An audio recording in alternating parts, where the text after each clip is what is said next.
ready to dig in on a Monday after a disappointing Saturday night in the City of Angels. There he is, the little devil, the former Wolverine, Jim Scarcelli, who's joining us on the screen and in your ears on the podcast. We are live. It's great to be here. Scar, if you turned the page, are you ready to attack this week? Danny, you have no choice, and anybody that plays, life, man, life. You got to rebound, man. Football, this league is tough. Big Ten is tough. You go out there, 3,000 miles away, you get home at 2, 3 in the morning. And guess what, man? The Washington Huskies are coming in town. You don't have time to feel sorry for yourself. And, you got to just that's football, man. You got to reload. Look what happened to James Franklin, okay? That's leadership. Sharon Moore has to now lead this team. It's over. It's done. Don't let USC beat you twice. Let's get back in the program. Let's grind. Let's work. Let's believe in each other. Let's get ready for the Huskies, who are a darn good football team. Well, you might as well be coaching Michigan, because Sharon Moore said today that they are taking the blue-collar approach, where they are just back to work, and they are emphasizing tackling and executing the little things, and they want to go make some plays against Washington. And Sharon says since Saturday night they have attacked the problems, not the people. So that's where he is at. He said he feels good about Justice Haynes. We'll see about that, but that's what Sharon Moore said right off the bat today when he was talking about and addressing the media. We'll go around the Big Ten. A lot of interesting things. Scar already mentioned James Franklin being out at Penn State. We have the award-winning, entertaining, at times humorous game film that's coming up straight ahead. I don't know how funny it's going to be this time around with the way Michigan played, but let's look back. I know, the team is looking forward and everything, and they're back to work and all of that. But, we could talk about them winning out and how motivated they are and what they can look at when it comes to this. You have not had a chance to address the people about what happened Saturday night in L.A. What are you saying to them? Well, our players played really, really hard. These guys are fighting. They fought like crazy. We played a lot of guys. So effort, not a problem. We played really, really hard. We have really good football players. But you know what? USC has really good football players, and they played real hard. We got a lot of money, and guess what? They got a lot of money too. So they bought players. We bought players. It's a program loss, Denny. This is a program loss. I'm not going to sit here and direct it at this guy, that guy. It's just like whenever we won them 3 championships, man, it was always about the program, but you always start with the guy in charge. So when Sharon Moore wins his first championship, okay, you will hear Scar. I will be the first one to say that it's about him. It's about the leader. I'm one of those guys that believes success rises with rises and sets with the sun every day, man. Got it. The leader. Everything's about the leader. So it's a program loss. Sometimes we can ask you about the effort part. I'm not, looking for you to say that they were, dogging it or anything else, but they had a 3rd and 26, and USC was conceding, and they ran a draw, ended up going for damn near 50 yards. It looked like so maybe they were just out of position and everything else, but it looked like they weren't giving any effort there. And I don't know what you script plays at the beginning when Michigan goes on defense. You do it once, you do it twice, you're like, oh, but this is a trend. Oklahoma went 75 yards on him in a touchdown. Nebraska went 70 yards on him. Wisconsin went right down the field on him for 75 yards. And USC, 11 plays, 75 yards, boom, touchdown. Michigan comes out 3 and out. What about the effort at the beginning of the game? Is it just one of those things? What can they do to address it? Danny, we're going to look at the film. It's not about effort. Lincoln Riley's a smart coach. Okay, he's a smart coach. He had a good things he did early on, predicting what Wink might do. And then we'll look at that 3rd and long play. And it's what do you do as a coach? Do you play pass 3rd and long? And Denny, there's a different mindset for a player, 3rd and 2 versus 3rd and 22. Are you going to be soft and get out of your? You're going to see guys getting out into their drops before they were playing run. And that's what's happening. What do you do as a coach in those? It wasn't a matter of effort. It's a matter of overplaying pass when now they rip us in there. And then there's a huge missed tackle in that play. But then how come I can't tackle better? What do you think? Why tackling in space is hard, Denny. It's hard. Right. It's hard. You can get a great athlete. You get some of our best athletes in our secondary and teach them to tackle and work on tackling. And you know what? You get a guy like Samaj Morgan in space, they're going to miss him sometimes. You know what I mean? It's not easy to do. And we'll look at things, but like I said, I never yelled at a guy for missing a tackle, but we missed. You got to miss it back to the defense. And that's what we did wrong a couple times. You got to know what your help is. But Denny, when I look at things and you look at the championship teams we had, whenever the offense had a bad day, the defense saved them. Whenever the defense had a bad day in big games, the offense saved them, or the kicking game saved them. Okay, 13 points ain't gonna get it done, man. Okay, you beat Ohio State last year with 13 points, and that's what we had out there at SC. Illinois put 34 on that defense. Michigan State put 31 on that defense. I just hear a narrative. I'm hearing people, it's like it's all about the defense. It's a program loss. Okay. You can't that defense. I thought we were going to move the ball on them. I thought we'd put 30 points on that defense, but it didn't happen, man. So that's I just keep hearing a lot of Wink and the defense. Yeah, it wasn't good enough, but the offense wasn't good enough either. No, I think people expect it with the offense because the offense was terrible last year, and it's not like it's been a juggernaut this year. And I think people expected defensively that Michigan would give up.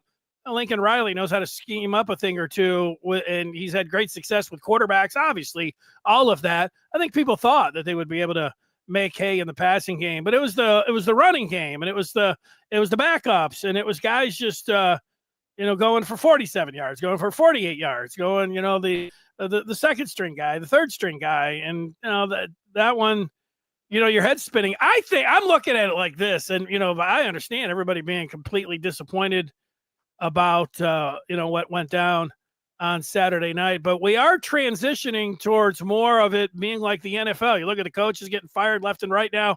And you do have to remember, I know everyone knows it's a 12-team playoff. Michigan, is I don't know how to say is critical or whatever else, but can they beat Washington? I think they could beat Washington, but you just start going down the games. Can they beat Michigan State? Yes.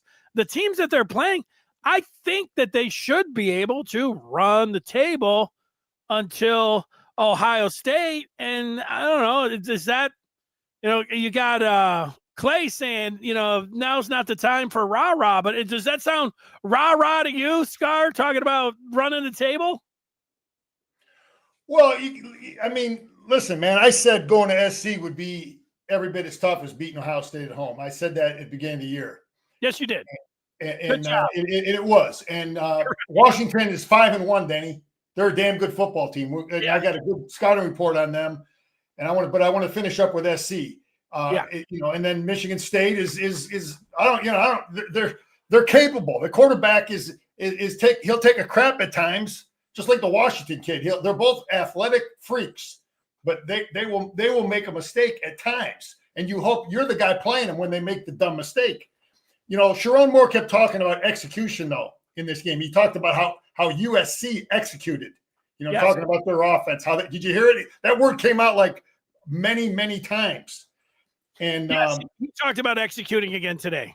Yeah, well, but we got to execute on offense too. And Lincoln Riley did some really good things. I think he got into the head and he really understood what Wink was doing. But you know what? Chip's got to do the same thing to their guy. and Chip and Sharon, we got to find out what you got to get in the head of their defensive guy too and know what he does and when he wants to do it. But execution, Denny, you know, it gets back to, you know, do you want to run a bunch of stuff? It gets back to Lombardi used to quote Aristotle, man. It's like we are what we repeatedly do, you know. But when I watch USC, they do really run. He runs that damn power. You look at the gap stuff he runs, gap scheme stuff. They execute really, really well. And that's something I've always been impressed with that guy. But yeah, so they do a few things and they execute real well. What else do I have here? You know, we just got to put them in more conflict, man. You know, and as an offense, we have to put them in the kind of conflict they put us in.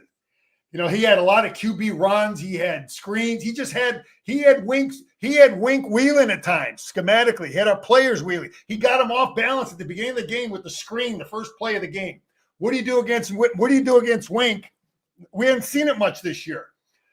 I don't think we were bullied. They didn't just knock us off the ball. They schemed. You know what I mean? There's a big difference between losing to someone when you're not, you know, they've got you fooled. They're scheming. Some of it's smoke and mirrors. You know, Denny, it's not a matter of these guys just lined up and just ran a few plays and pushed us off the football. They had us off balance defensively. They had us guessing. And that's what a good offensive coach does. He puts the defense in doubt. You know, Denny, he's got them in conflict. He makes them, they're thinking instead of just playing. And Lincoln Riley did that a lot to our defense. And that's a coaching deal and that's a player deal. But we got to do the same thing to their guy. 13 points ain't enough. We got to put their defense in conflict the same way. So, you know, that's again, I just want to say again, it's all about the leader. So I'm not going to point at all these other dudes. But when Sharon wins his championship, and when we get this thing right, I'll be the first guy to applaud him as the leader of the program because this is a program loss. Yeah, if I had to pick a side of the ball, I would, you know, I know a lot of the emphasis is on defense, like I said, because I don't think people were, you know, they think USC, they think, you know, fancy pants and, you know, throwing the ball. They don't think, you know, these gigantic runs. So that was a shocker. And Michigan's offense, they had a great drive, their first possession of the second quarter. And, you know, that was, it looked like Bryce Under was coming alive, but, you know, their first possession was a dud. You know, their first possession in the third quarter was a dud. I mean, they've come out and, you know, Underwood, he might end up being the, you know, the greatest quarterback ever, but, you know, he played like a, you know, freshman that was in the bright lights. I mean, he was, you know, I'm not saying that, you know, he was terrible, but he wasn't good either. I don't know, Danny. What did their guy do that Bryce had one mistake? I don't know that quarterback was a huge difference in that football game. The quarterback was a huge difference. Yeah, but you're looking at it from when we look at the film. I see mistakes we made on defense because of the conflict we were in and some of the easy passes he had to his tight end right down the middle of the field. Those were mistakes we made on defense. And what are the reasons for it? Are our players confused? Does he have us in conflict because of all the other stuff he's doing? Those were easy completions that our guy could have completed. So I think I disagree that they were so much better at that position. You know, I just don't know. That I hear you. You've been through the film, so that always is going to. I would think that it would, and plus you played the game, so you know you're going to know a little bit more about that. But just going back and thinking about it, and go back and watch it. Mayava was making the plays, and Underwood. There was just a lot of passes that he looked like Alex Orji. They were on a line, and you're saying the receiver had no chance. Like, why is he even throwing that? He's throwing these, you know, these just bad passes. No touch. Like the 2-point conversion that they went through. It doesn't matter if it's going the other way. I don't care. You know, Jamar Chase isn't catching that. And there was a lot of those up the sideline. Rue, you know, he's zipping it out there with this cannon. And, you know, he looked like a young quarterback that was playing in the bright lights, and it got to him. I don't know if it got to him, but the throws weren't there. Sure. Denny, a good offensive scheme, though. What's Let me that? just say this.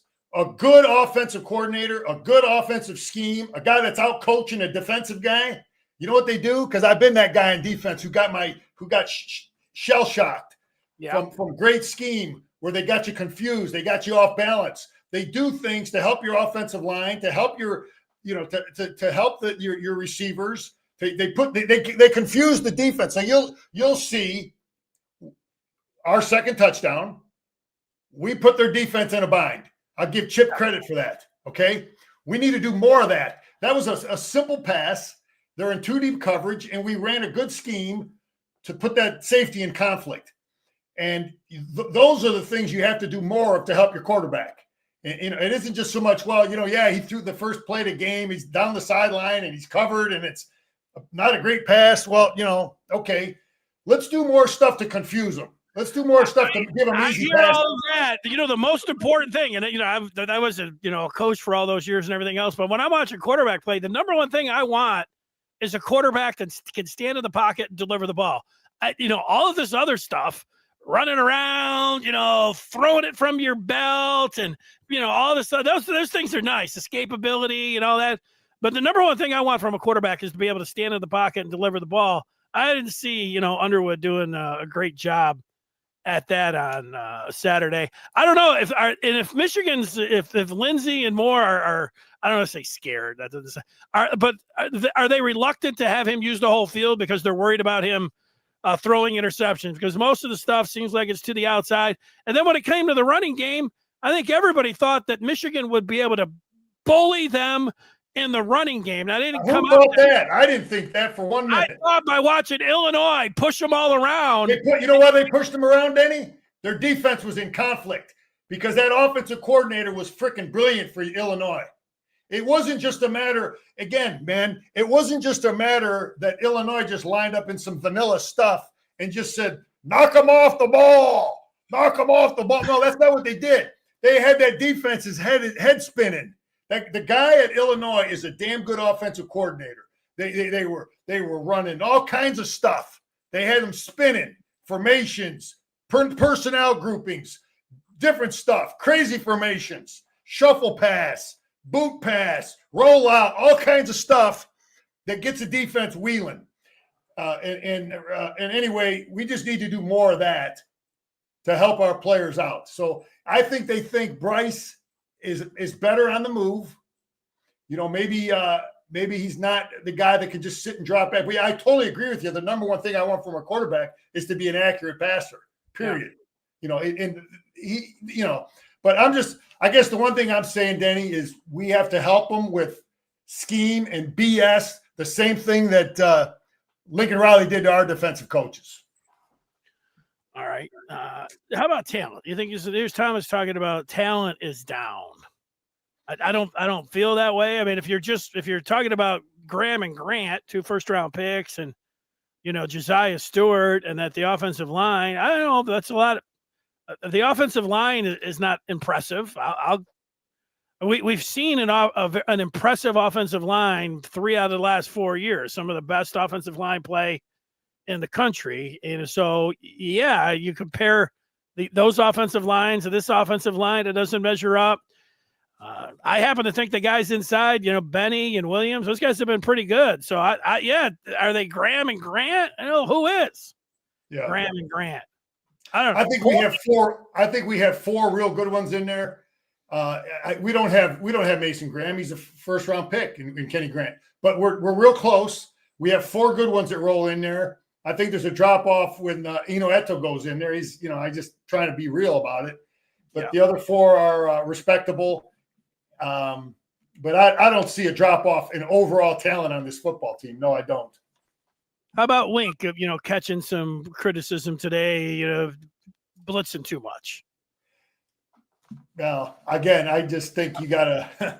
There's some games you got to help your defense, Denny. You go against Lincoln Riley. Lincoln Riley's not known for his defense. Okay, right. Lincoln Riley didn't get hired at Oklahoma because he understands he knows how to screw a defense.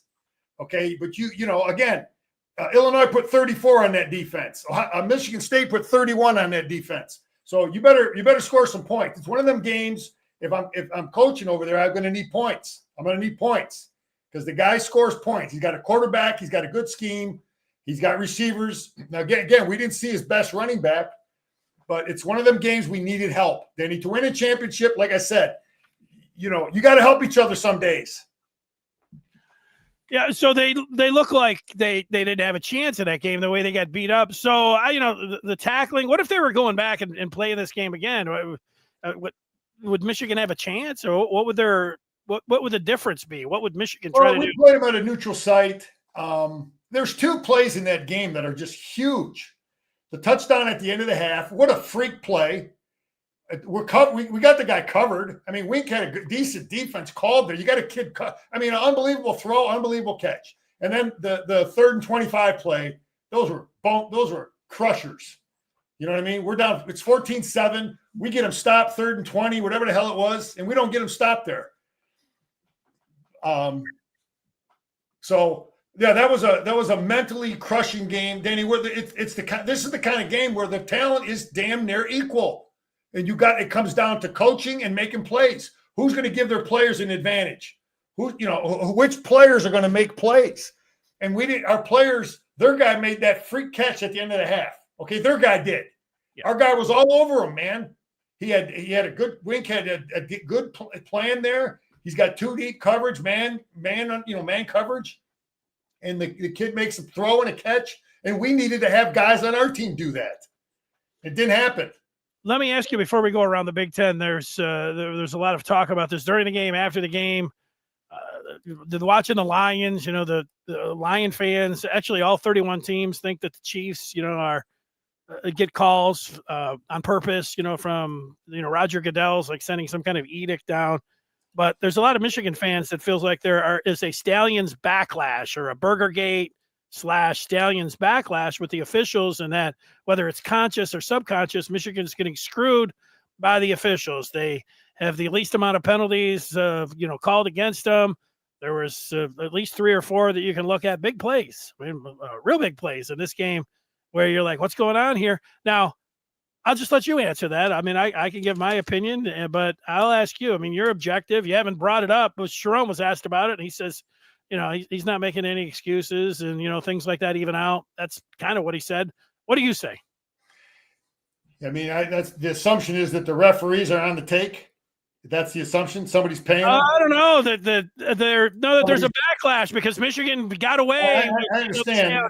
I understand there's public opinion, but you're basically saying that their officials are gonna do something. Right. That somebody's telling them, okay, whether they're doing it. I don't know. Again, I see that the public opinion is happy to see Michigan lose. A lot of people outside of our out of Michigan, but I'd have to go along with whatever Sharon said on that. Yeah, and I've been around enough fan bases. Every fan base that I've ever been around thinks that the refs are against them. Now, so if you really take a step back and say, wait a second, so Buffalo Bill fans think that the refs are always against them. And what really happens if a team, I get it, when they don't have success, they feel like the refs are against them because, it's kind of human nature that you're going to go with the most popular team, the most successful team, the team that brings ratings.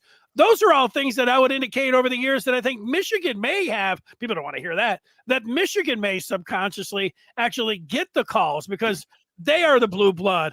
They bring in all the money. Why on earth would anybody, want to work against them? But, in the last couple of years, people didn't want to hear that before. And then Tony Battiti came in and did what he has done. And now the games here, I would say to people that when you focus on conspiracies, you can't tell people that, hey, there's no conspiracy, things even out. They don't want to hear any of that. So I say it, and I completely understand people that are into conspiracies that think it's going on, because when you follow it like that and you are throwing up your hands at every play, you think that you are, that the fix is in. So that's my thoughts. Okay. All right. Okay. What around the Big Ten? They're talking about Ohio State like they're the greatest team ever. Are you buying that Ohio State is the best team by leaps and bounds in college football this year, and that Michigan it might be a better matchup for us. Sometimes matchups. No, I mean, we're going to move the ball on them. Minnesota's not very good. No, I'm not buying it. They're good. Ohio State's got great players. Oregon's got great players, and those guys got beat. So no, but yeah, around the Big Ten, what do I got, man? Northwestern, UCLA. Look at leader. You talk about leadership, Denny. You talk about leadership. Look at little freaking New Northwestern goes to Happy Valley and bumps them off. You don't have a player that could start for them. UCLA. You talk about leadership. This guy fired a bunch of dudes on the staff. The interim coach. He's got him 2-0, man. Goes into East Lansing and wins. So Michigan State. The wheels are falling off a little bit. Quarterback looked like I'm hoping that's the quarterback we see. The kid who's mentally looks like he's jacked up, and it looks like they're starting to. I don't know what we're going to see, but we do have to play Northwestern, and they're a team that's got an attitude, got something going on. Purdue is a winnable game, and then Maryland is a team that finds a way to lose. Good players again. They had Nebraska beat. And again, they find a way to lose at the end.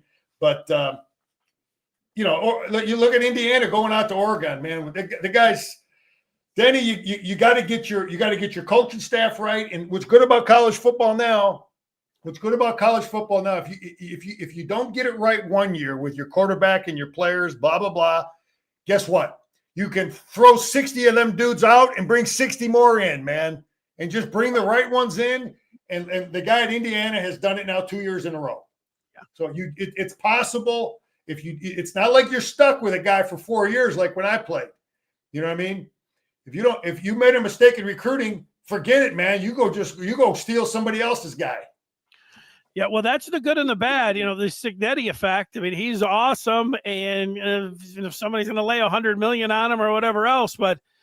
It's also like what you see with UCLA. They fired Deshaun Foster, and then they come alive and they're winning games. What it does is the fan bases, they just want, forget it. If somebody, get him out the door. Let's bring somebody else in. Who cares if it's a $40 million buyout? Who cares if it's a $50 million buyout? Get someone else. So that, and then you got the private equity coming in that, you can blow guys out even quicker if you get a couple, extra $100 million in your coffer. So, I don't know. It's good. It's bad.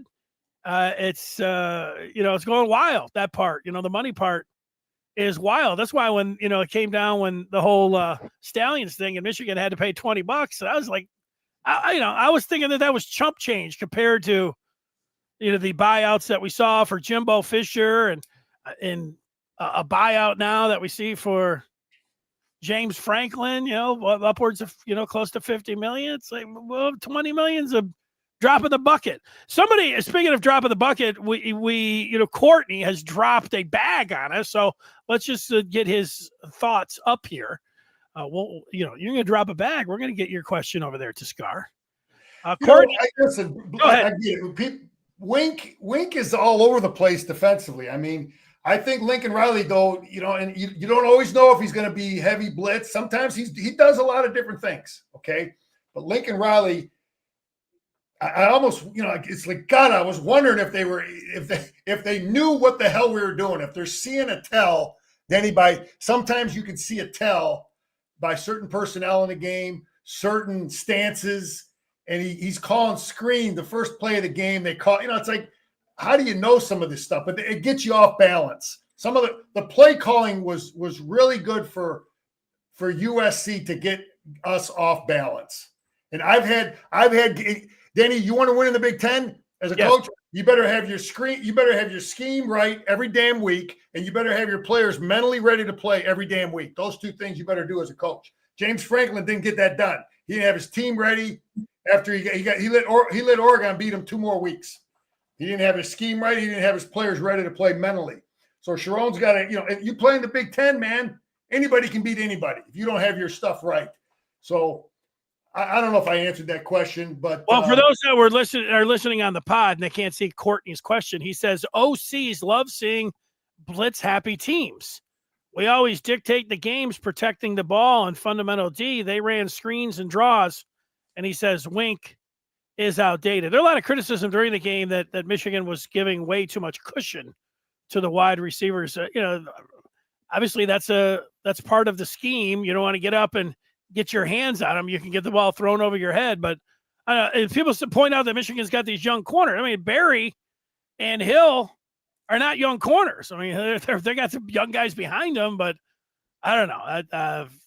I don't know if you have any thoughts about the cushion that they were giving. I mean, we'll look at film, Danny. Let's get in. Listen, Washington, man, Danny, Washington, they are a 5-1 football team. We got Nebraska. They were undefeated when we played them. We get USC, you know, they were 4-1 when we played them. Now we get Washington, they're 5-1. Okay, we're getting a good coach. Jed worked under Jim Harbaugh. His offensive coordinator, Jimmy Doherty, worked under Jim. They both were in Ann Arbor.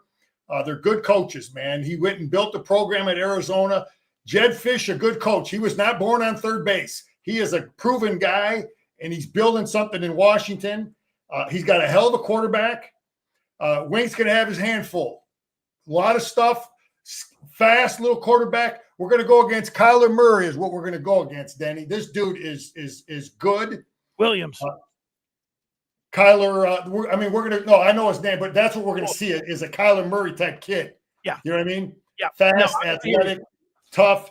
Damon Williams is but he's like the Michigan State guy in a way. He might turn it over. He might drop it. He might throw one to you, but he is they wanted Maryland. They were down 20, came back and won that football game. They're good. They just beat Rutgers. They were in the game. They were in the game against Michigan, against Ohio State for a while, competing at home. They got a damn good running back. They're defensive. Anyway, offensively, I think that Jed Fish does a pretty good job. I think we can't give them bombs. We got to stop the run game and the quarterback keep off the run. Make this kid beat us with his arm. You got it, Danny? That's a game plan. That's what, if I'm coaching my defense, that we ain't letting them hand the damn ball off to the running back. And then we're going to honor the quarterback and all the quarterback keep stuff. And we're going to make him beat us with our arm. And we got to do a great job on how we rush the quarterback. And because he'll step up in the pocket and make things happen. Then let me just finish up. I know you defensively, we're going to go against Ryan Walters, who was at Illinois. We know all about Ryan Walters, right? He knows how to coach defense. He was at Illinois, gave us trouble a couple of years ago. But then let's secure the dang football. Okay, let's not be predictable on offense. Let's get back to being an unpredictable offense that puts defenses in conflict. And let's make plays offensively, and then Wink. Let's just the things I talked about. So it's a winnable game, but Denny, this game will be they will be a much tougher challenge way more challenging than Wisconsin. Damn near almost as tough talent-wise, I think, as USC. Almost as talented as USC. We got them at home. Our fans got to be an issue. They're playing at 9:00 in the morning, their time. You got it? Good point. So we got to we got to frickin' rally at home. We got to have great game plan. Players got to play and do the things I'm talking about with that. But this is going to be a hell of a challenge. This will be the most talented team we see again until we play the Buckeyes. Well, I guess it's good that they're coming right back. I was just taking a look to see what the line in this game is. You have a 5.5, right? It is 5.5, correct? Yeah. Yep, 5.5. So close. Hey, look, you could keep talking for the next hour straight. I mean, you're laying down the facts. I would like to hear what you have to say. I mean, the people are fired up, and so are you. So we'd like to hear that. But you tell us where we go next. You ready for some film? Yeah, I want to comment on, bring Biff. I heard that narrative. I just think that's divisive. I don't like hearing that kind of talk. You heard that, right? Well, it doesn't make any sense, but yeah, sure. That's terrible. Anyway, here's the first play of the game.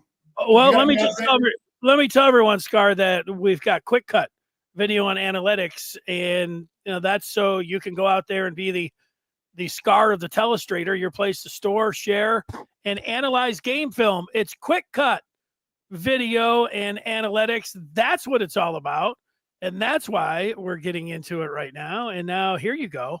And now we are good to go with it. So this is the very first play of the game. And, look at this guy. He don't care. He's coming out empty. He motions to empty.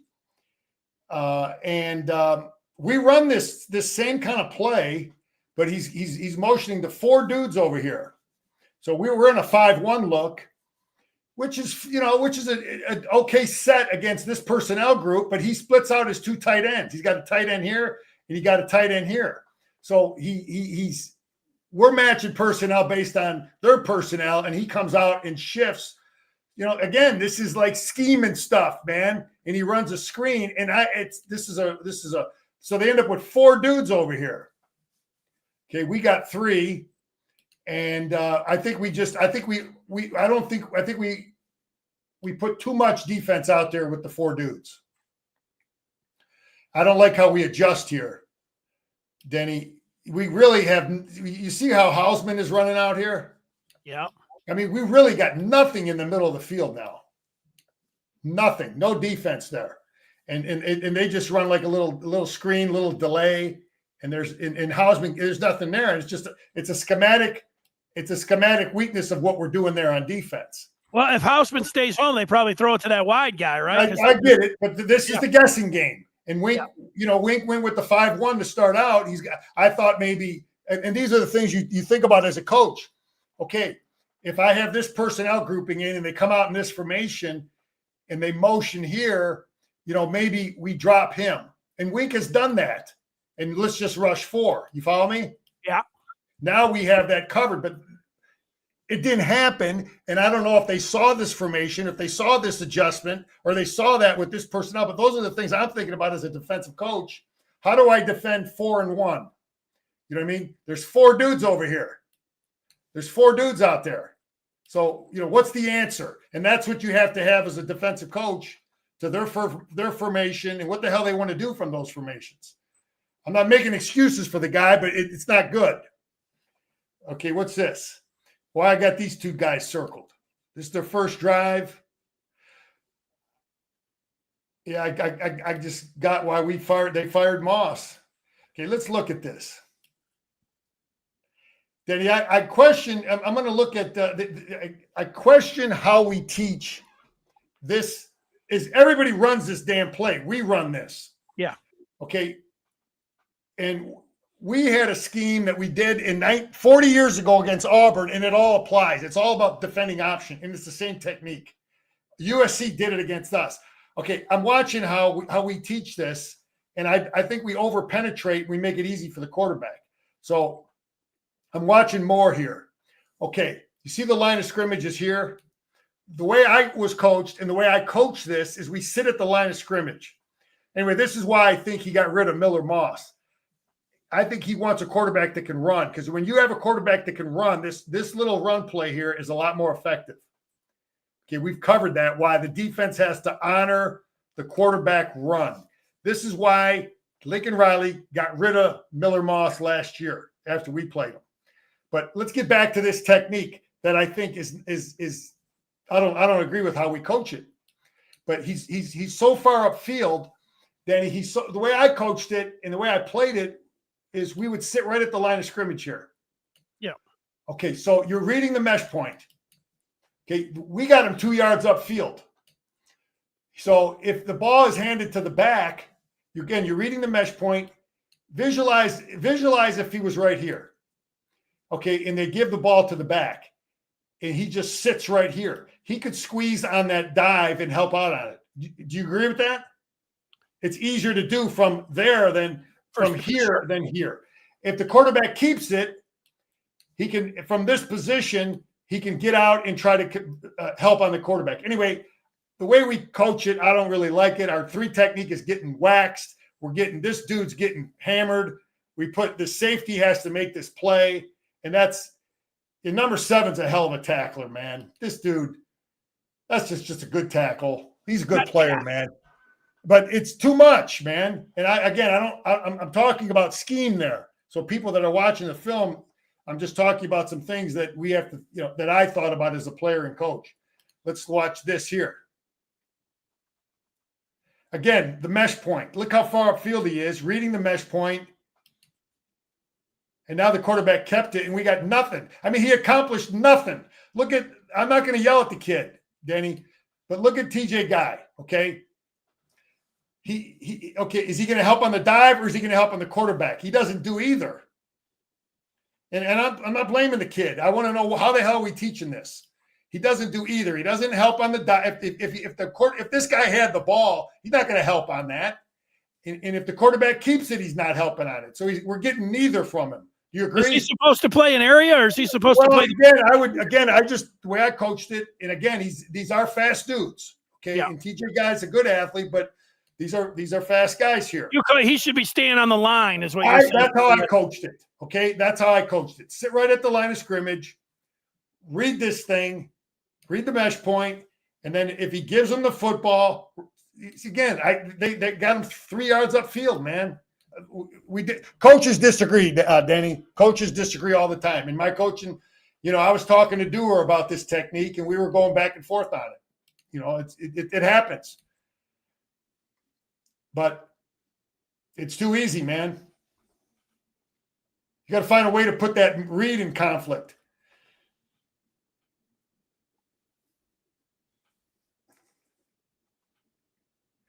Yeah, I don't know. He's got to remember what his number one responsibility, Denny, is he's got man-to-man coverage.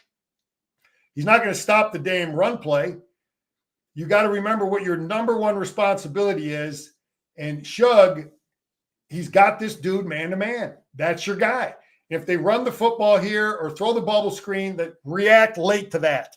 React late to run. React late to bubble. All that other stuff is secondary compared to, I got this dude. So he just lets this pump fake block fool him. And that's really all that is. So we're going to move on. Shug's a good player. He made a huge play in that game. I don't like this. I don't like this look. I don't like that. You're in front of national television. You're looking at the guy like he's nuts. I don't like that body. They call that body language, right, Danny? You hear me? Yeah. I mean, it's body language. We're reading. I don't like that, man. He's your teammate. How about later on in the game, him laughing it up on the sideline? Did you like that? I didn't see that, but I don't like anybody, looking at my teammate like that, man. I didn't like it either. Okay, this is a big play here, and we have Wink has the right defense called here. This is on a player. Wink has the right defense. We're going to get off the field, man. 4th and 1. I don't understand what Barham is doing here. He's got to be outside contained, man. Number one is he's playing outside into this wing back. He's got outside contained. He is the contained guy on the defense. He smashes them, but he peeks inside. We've already got a defender inside here. We have a safety at the line of scrimmage who's playing in that gap. You see how the safety makes him bounce? Yeah. Okay. I get Scar. Answer this question. Barham was a linebacker, and he's moved to edge. He looks like I don't know, forgets how to tackle or something. I mean, that should be his best attribute. I think as a linebacker. Why is he missing? He's a hell of a player and a hell of an athlete. He just hasn't had enough reps there. The only thing I would say is maybe we should have made the transition earlier and just flat out said, "Oh, you know what? You're an edge player all through spring." You know what I mean? He was like off and back and forth, I think, in the spring football. Yeah. So when I see him play, there ain't no doubt in my mind he's going to make a lot of money playing the edge in the NFL. He has to learn to play run more, and it's not happening overnight. There's all little techniques. So here's empty, 2nd and 2. This dude comes out empty on 2nd and 2. This is Lincoln Riley, and we look a little confused here. What are we doing? Why do I have this? I don't understand this defense. I don't understand what they have. He's backpedaling. Our edge player's backpedaling on the snap of the ball. So they got 4 dudes over here. We got 4. Okay, they got 3. They got 2 up there. And we got 1 defender. See how we have 4 defenders here, Denny? Yep. They got 2 receivers up there. And we got 1 dude here.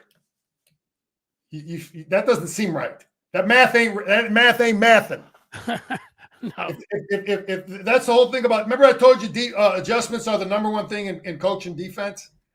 Okay, Yes. if they got three dudes, then I got to have three. If they got two, then I got to have two. I can't have four in one. So either a player screwed up with the adjustment or the coach is screwed up or this is what the hell they're doing. I don't know. But they got two dudes there and we got one guy playing like a deep third or something. Yeah, I didn't even see anybody pointing over there like, hey, let's balance this out or anything. Well, Danny, I know as a player and coach, sometimes it's on the kid. Maybe somebody didn't adjust right, and sometimes it's on the coach. And all I know is it's jacked up. Here's Shug making a huge play. We're wheeling, they're driving, people tired, people feeling sorry for themselves. And Shug, number 20, huge play. Look at number 20. Boom. Yeah, giving us hope. That's a huge play by Shug.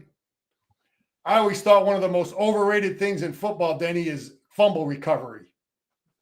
It's the guy that caused the fumble. Look at Shug. Huge play.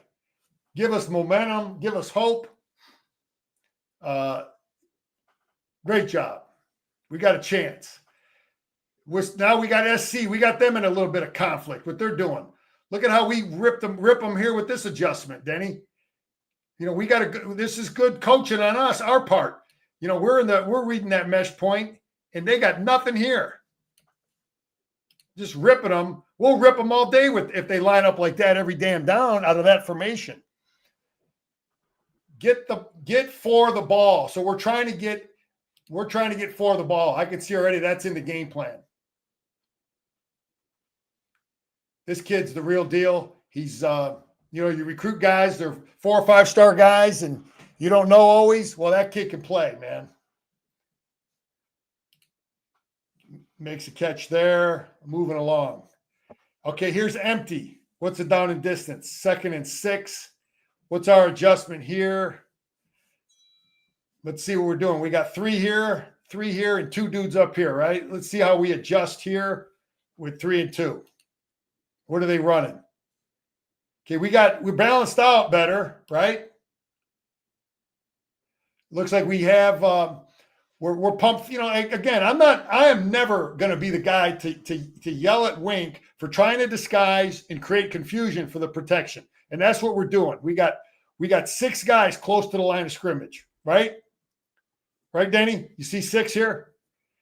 Any of these guys could come. Yep, no question. Yep. Yep. So, you're trying to create some confusion out of the empty set. They got 5 guys to block 6. Let's try to get one guy confused. So that's what Wink is trying to do. Create confusion here for these guys. Okay. So on the snap of the ball, and we got this tight end running right down the middle of the field. Okay. So I'm questioning Hausman. I think the way they're coaching, I think he's a spy. I'm not a believer in spy stuff, but that's what I think he's doing because it looks like he's just kind of standing there. Now, Rolder knows he's got to get here and feel this, but I don't understand why he's waiting and delaying. He delays just a split second, enough for that kid to get for that little seam to be open there. You think Rolder needs to go over there and hit him and reroute him off the line?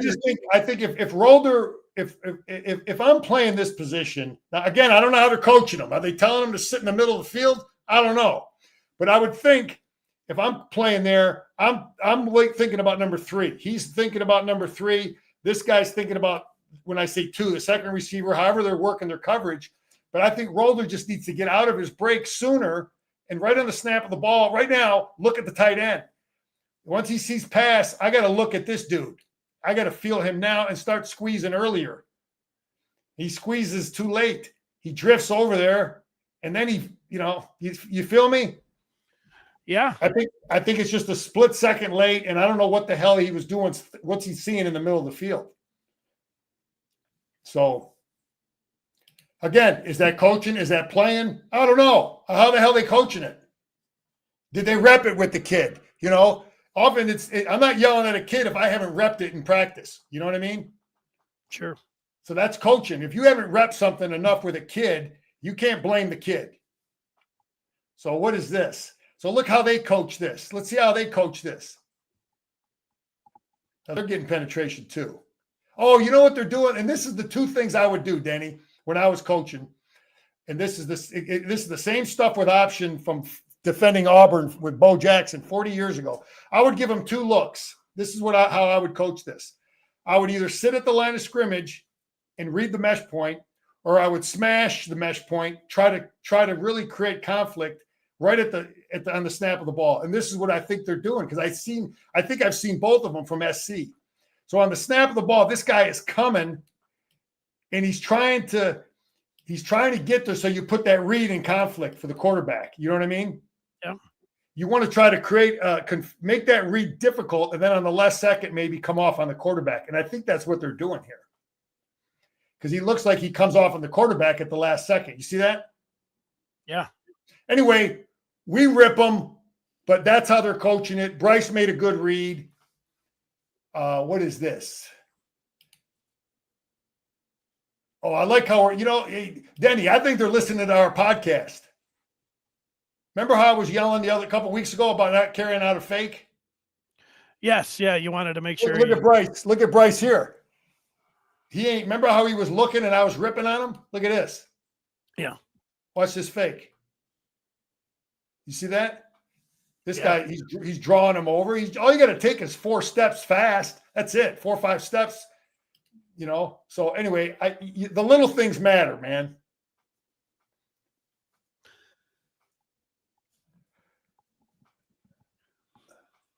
Yeah, they got that big edge player. Kid made some plays. Good protection here. What's the down and distance? Third and 7.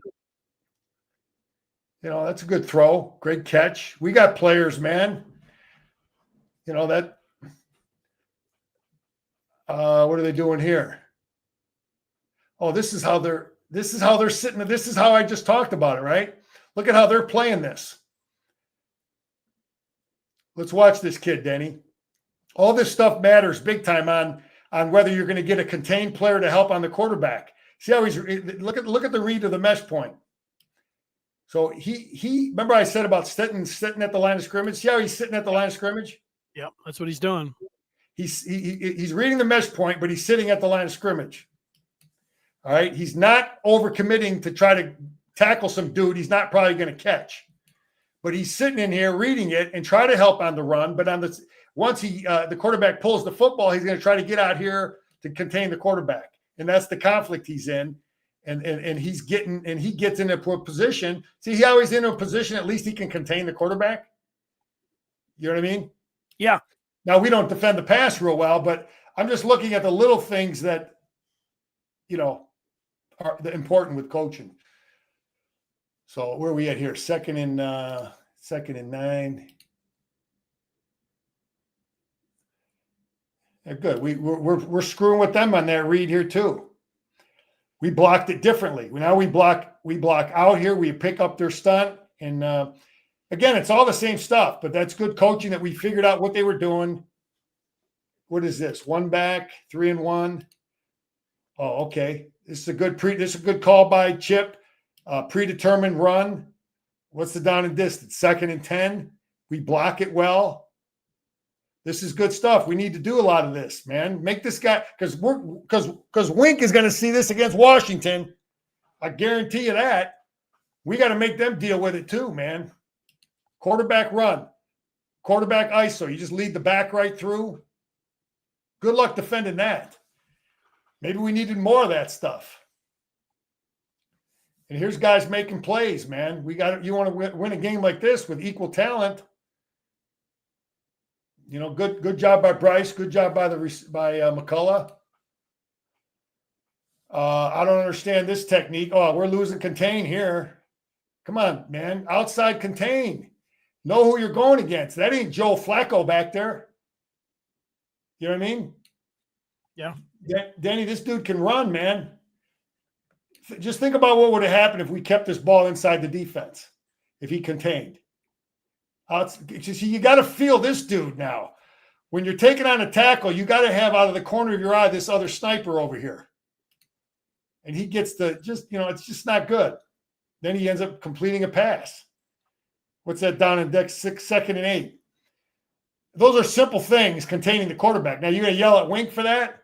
That's the players. The players work this all day long in practice, containing the damn quarterback.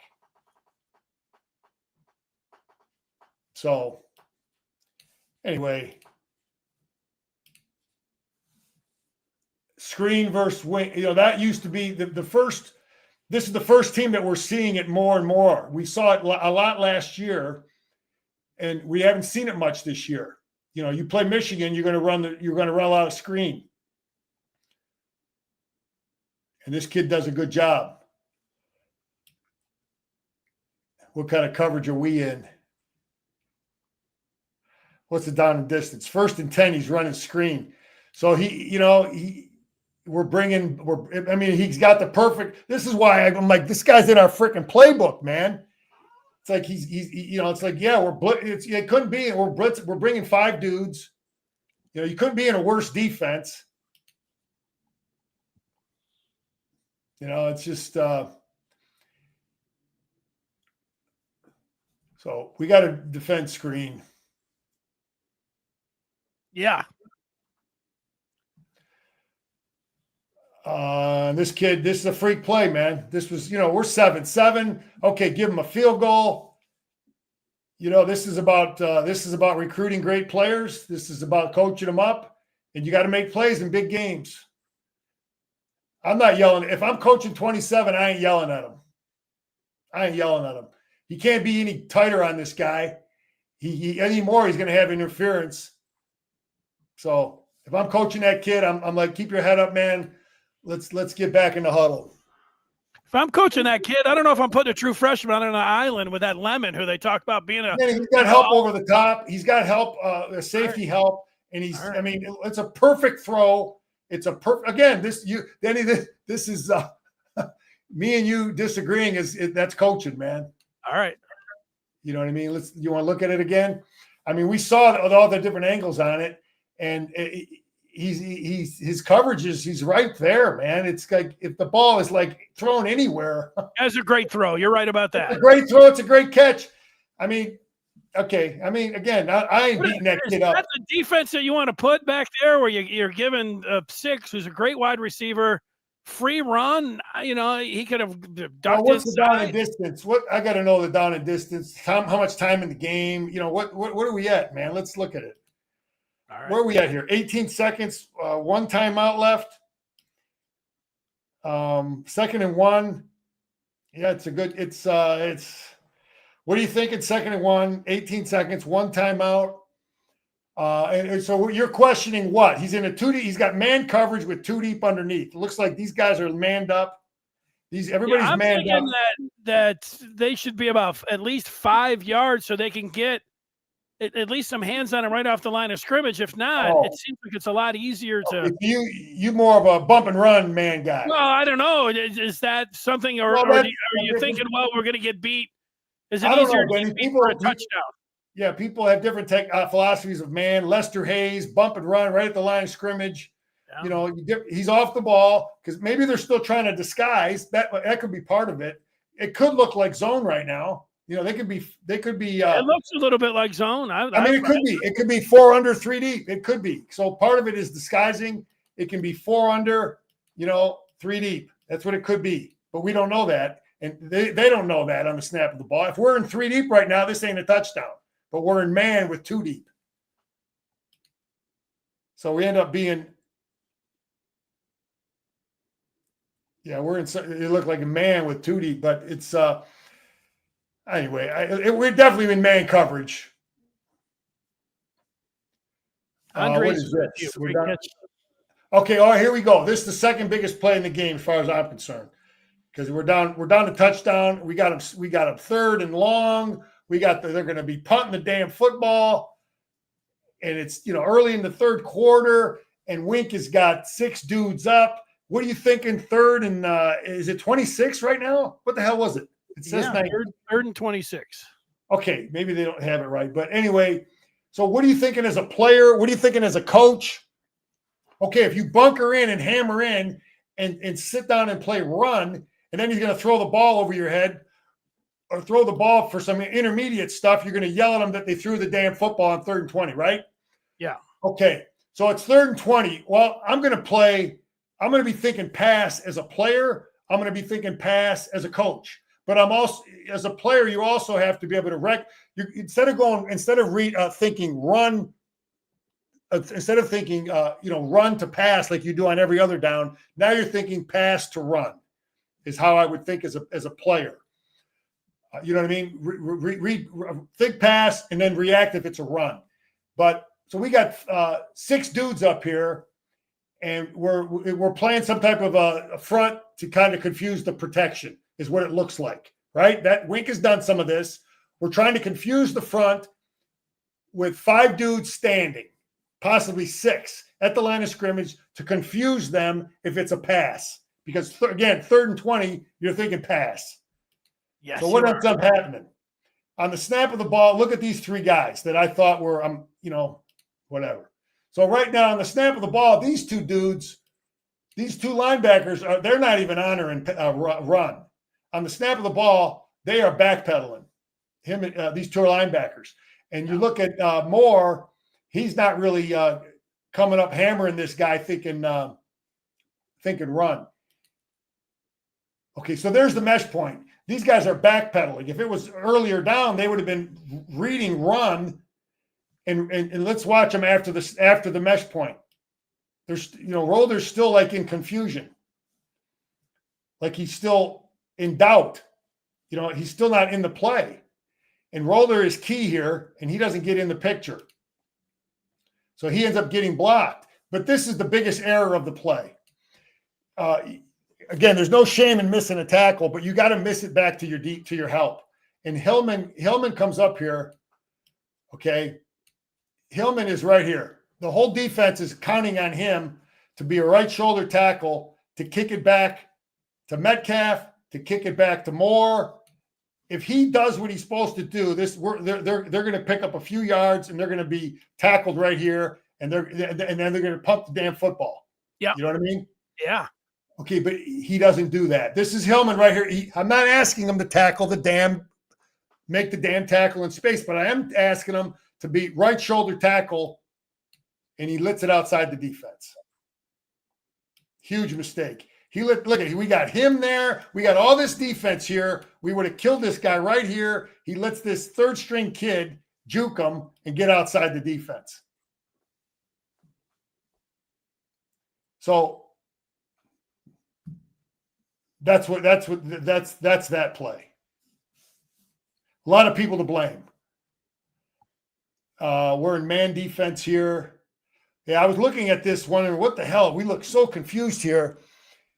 And I don't like the technique of Barham. I don't know how they're coaching it. It doesn't look. And I was wondering what was going on with Rolder, why he really isn't in the mix. But he's not. We're in man coverage here.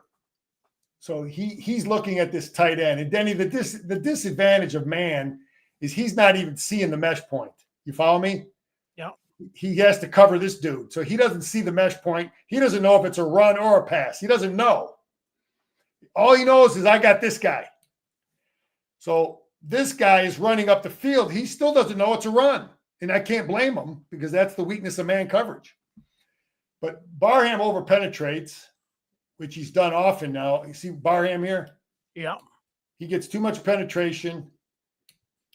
I mean, he's just blowing up field. He's trying to run around this block, and he just opens up a huge seam here. This guy's in man coverage, so he's not even going to be helping on run support. This dude's over. Anyway, it's one of the weaknesses of man coverage.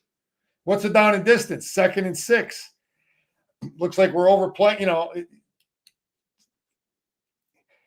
The advantage is Hausman is in man coverage. He's got the guy who's getting the football. So Hausman should be reading this thing fast. Hausman has this guy. He's got this dude. So he has no excuse to be slow in the read of what the hell's going on. He's looking at that back. He's got to get there now. He's got to get there. He's got to be firing and filling right here, smashing this thing. But this guy's so far upfield. This guy's not helping them, and they got junk. Yeah, that wasn't great. Did I explain that right? Yeah, you're doing a good job. I'm, It's not fun, but I mean, you're doing a good job. yeah, I'm trying, man. It's frustrating. Because I was that dude getting ripped, and I understand it. And I got faith in our players. I got faith in our coaches. I'm just going to keep positive. I don't understand what we're doing here. 1st and 10. Again, I guess he's in man coverage. I thought this was one of our worst football players of the day. I guess he's in man. Now, you're an edge player. I don't know what the hell you're backpedaling for on 1st and 10. So if you're an edge player, Denny, if I'm this position and I'm backpedaling on the snap of the ball, the only reason for that is I got to be in man coverage. So he must have this guy. That's the only thing I can think of. And then we got nothing here containing the football. We got a tackle inside of their tackle. You see how we have nothing here to contain the football? Because this guy is lined up inside of their tackle. So they just pin him in.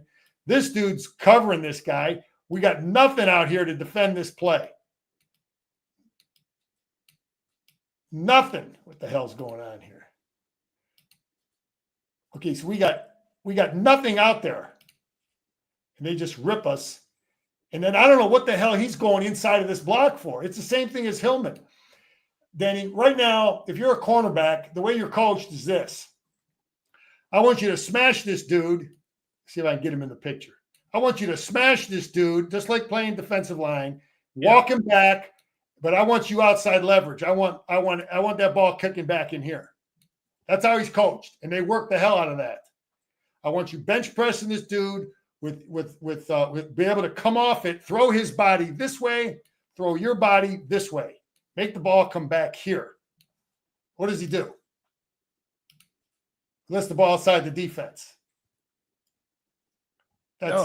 We get a break there. There's a penalty, but that's like one of our worst plays right there because I don't know what the hell we're doing there. So they bring it back.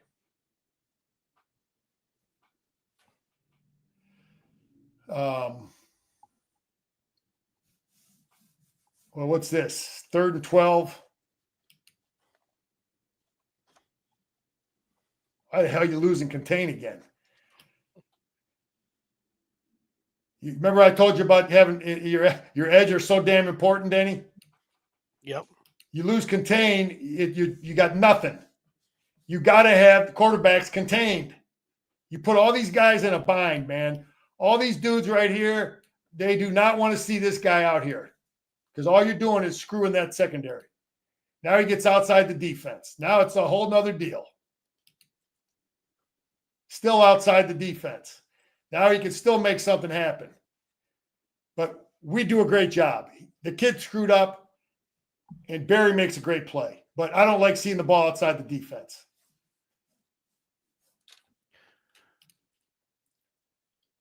So a couple more plays. I like this draw. We do a good job with this draw. This is a good play for us. Not many people have stopped it. It's been good. We block it well.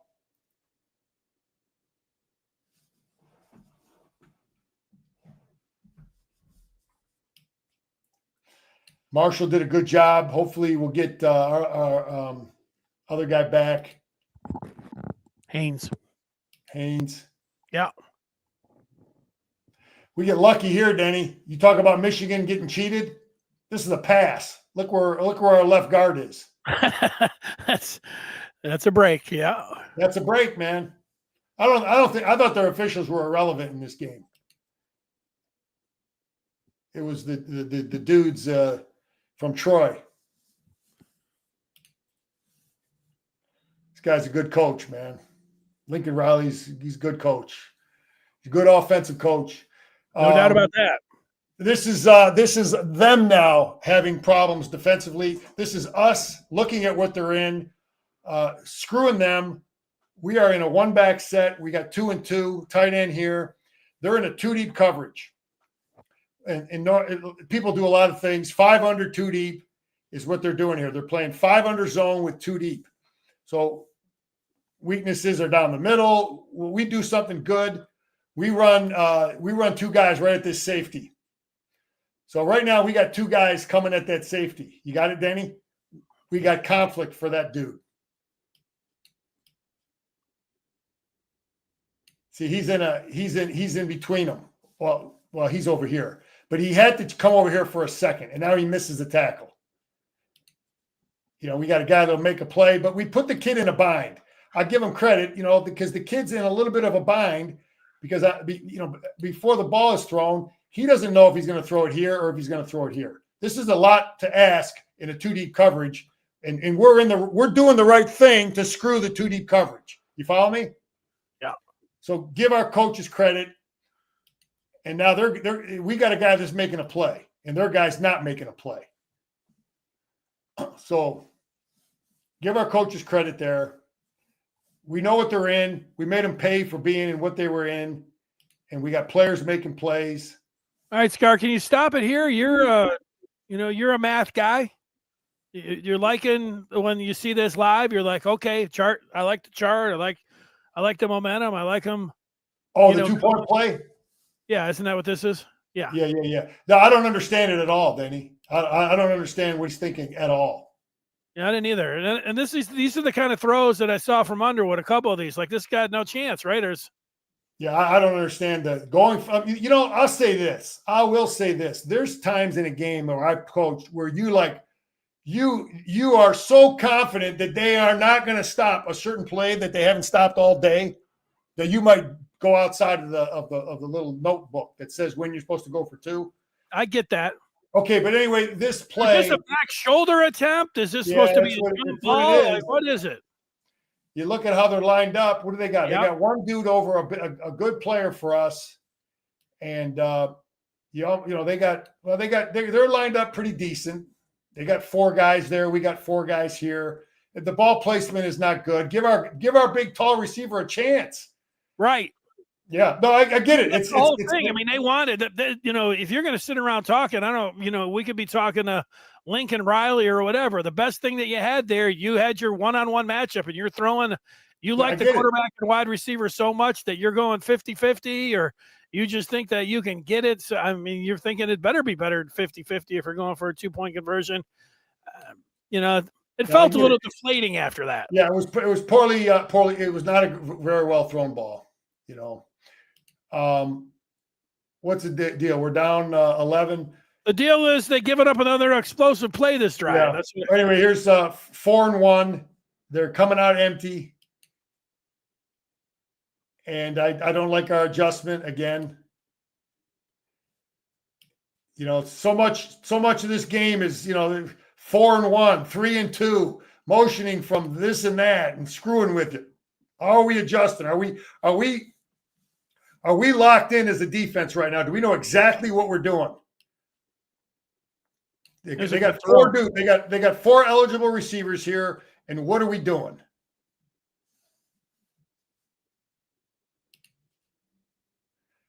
Yeah, we're in conflict. See how they put this? See, this is good stuff.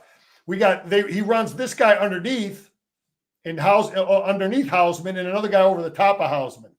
So they put him in conflict. See how Hausman's apparently we're in man, I guess, but Hausman is for some reason has his attention here instead of feeling this guy. I don't know why he's looking here if we're in man, but if we're in zone, I understand why he's in conflict. But they throw it right over his head. So, again, what is Hausman thinking there? I don't know what the hell the kind of coverage that was.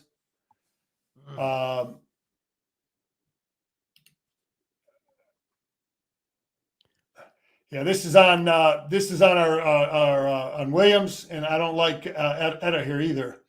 But Williams has to. Williams is in great shape right now. Okay, Williams he's holding the line. Yeah, he's holding the line. He's responsible for this gap, Denny. That's his gap.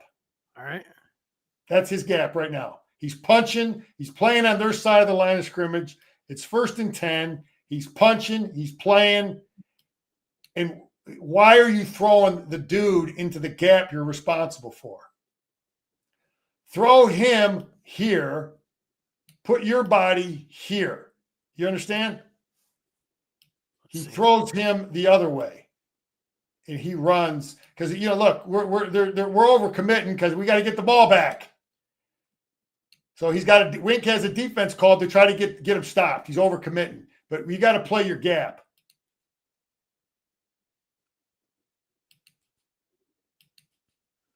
got to stay in your gap. That's peeking inside and getting us in trouble. So all game. You call the right defense. Guys got to be in their gap. Guys got to contain when they're supposed to contain. So it's an overall program loss, man. What the hell was the last play? Last play was Jaden Davis throwing it to the other team. Yeah. Anyway, you think he's back for next week, Denny? What are you hearing? Sharon's made it sound like he could come back in that game. Here's what he said today. I wrote it down. Let's see. Feel good about Haynes. All right, good. Ribs are painful, man. I had cracked, smashed up in the ribs. That that is a painful deal, man. It might be a little ding there, but it affects everything. Especially for a running back, they're going to be. Yeah. So Washington, Denny, you got to be mentally tough. We got to bury this game, learn from it, and we got to move on. I think there's some things about this team that'll be easier to defend. Hopefully, the kid will throw one to us. Defensively, we know what Ryan Walters wants to do, but he knows what the hell Sharon Moore. He's defended Sharon Moore in Michigan now for many years. A couple years at Illinois, and then at Purdue last year. But yeah, I'm not moving on until they're able to get a victory on Saturday. I think that I get how that's what they better do. I mean, they better. No, but yeah, I get it. But as a player and coach, those guys they can't let the game beat them twice, like what happened in Happy Valley and at Penn State. You know what I mean? Yeah. You let that game affect your locker room. There's no doubt about that. I don't know if that's something that is go back to that question. We don't. The thing about that Daniel, there's one thing of coddling your players publicly, in front of national television, but we don't know who's getting shredded over there in film session. Flat out shredded. And who's getting shredded in practice. So we don't know the answer to that question. Perhaps, but I don't know that I never would be that guy to embarrass guys publicly at a press conference, not in college football. You know what I mean?